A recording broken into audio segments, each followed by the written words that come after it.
Hello, welcome back to the last episode in the Make Someone Welcome series of podcasts by Wiltshire Centre for Independent Living. We have really enjoyed over these last 5 episodes looking a little bit about what it means to create inclusive communities for disabled people. Yeah. So we've looked at the power of perception, the power of reality, the power of belonging, the power of attitudes, and today we are rounding it off with the power of learning. Yeah. Learning's really important because the more we learn, the more we as they say, knowledge is power. And like I said in my last podcast, we want as many allies as we can to make more inclusive communities and to make people aware. Yeah. So we've got some recommendations to watch or read, and I'm going to hand over to Mary. Mostly because you can't remember the list, probably. No, exactly. Yeah, so I think, like you said, the key message for this bit is that none of us are experts in this. No. Like, even me and you that have done training on this, have been living and breathing this for the last few years, we are not experts. No. There's always more we can learn. Exactly. So like Matt said, we've just got some recommendations. So the first one it was originally a BBC drama, but I think it's now on Netflix as well, which is called Then Barbara Met Alan. Yeah. Do you want to give a brief rundown? Yeah. No spoilers.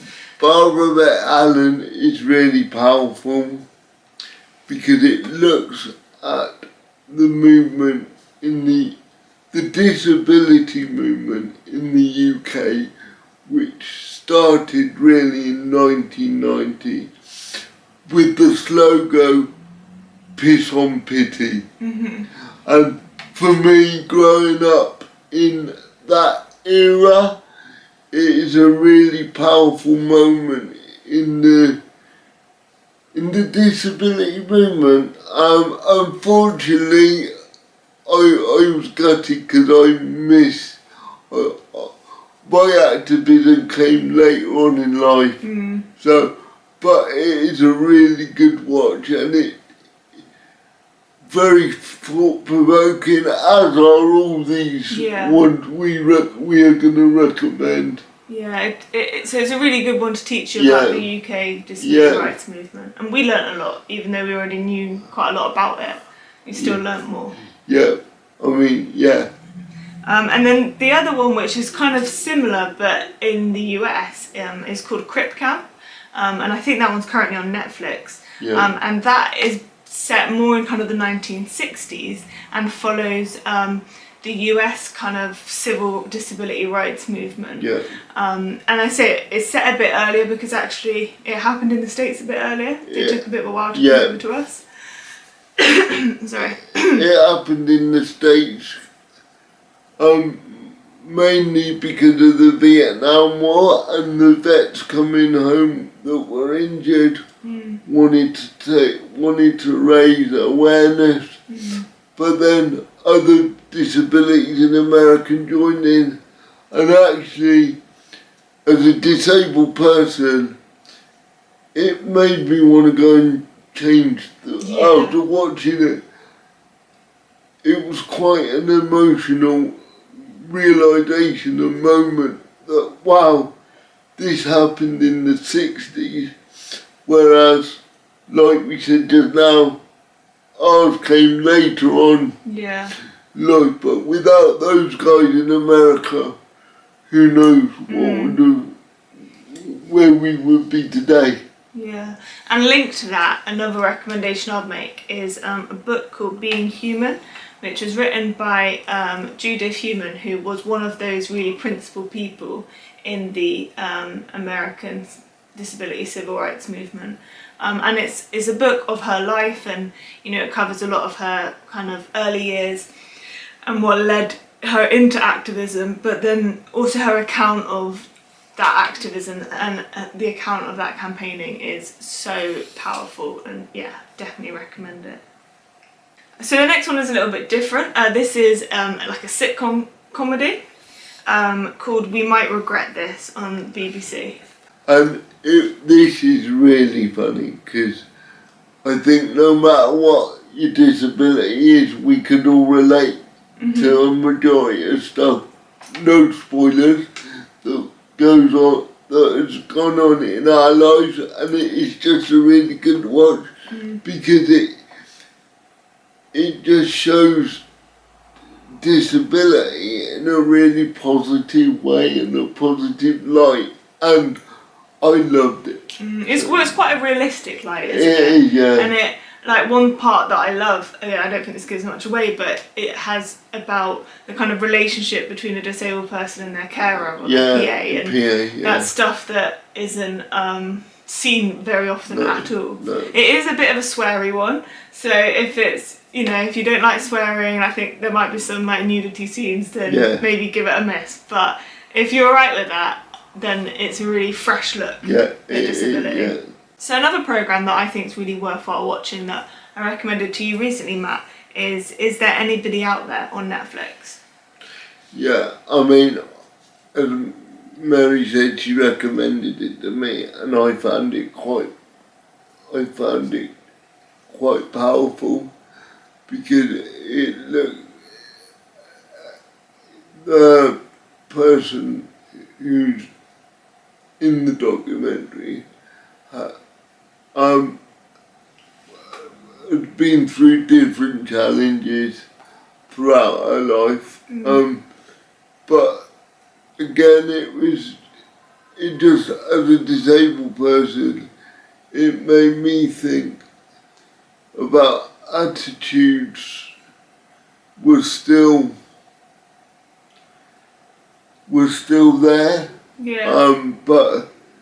But she flipped it on the head in that she just did stuff like she became a mum, and it was, I can't put my finger on why I found it powerful.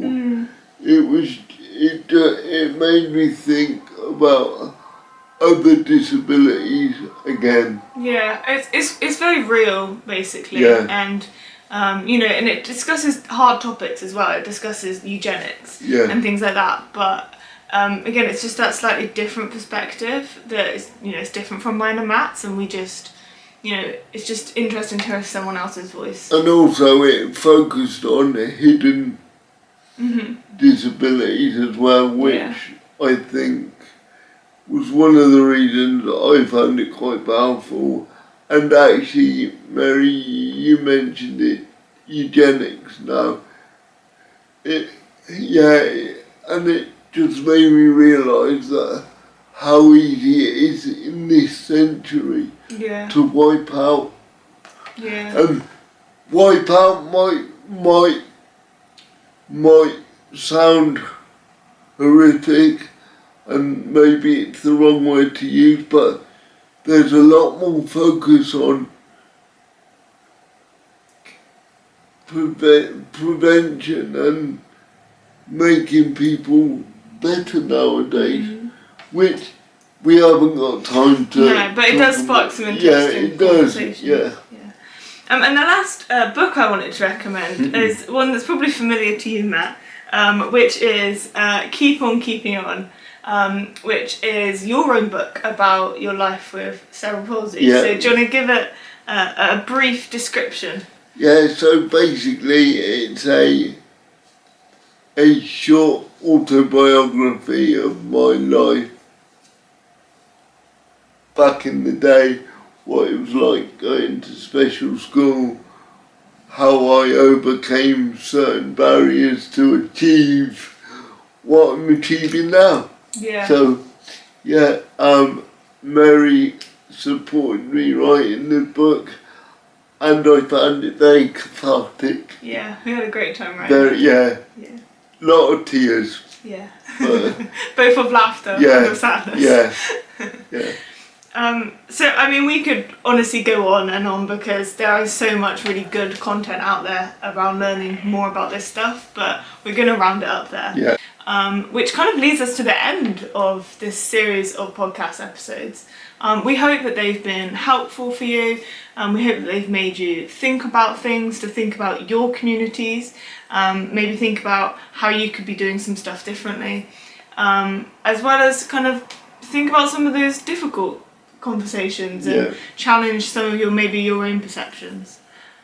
And ultimately, as I keep saying, as I've said in the previous book, we want allies. Now, I can't stress this enough, but it's really important that everyone gets it. You know what I mean? Everyone gets disability. And it's okay to ask questions as well. Ask away, because we don't mind answering. Yeah. So yeah, like Mary said, we hope you've enjoyed it. It's been fun doing it, and we'll see you next time. Thank you.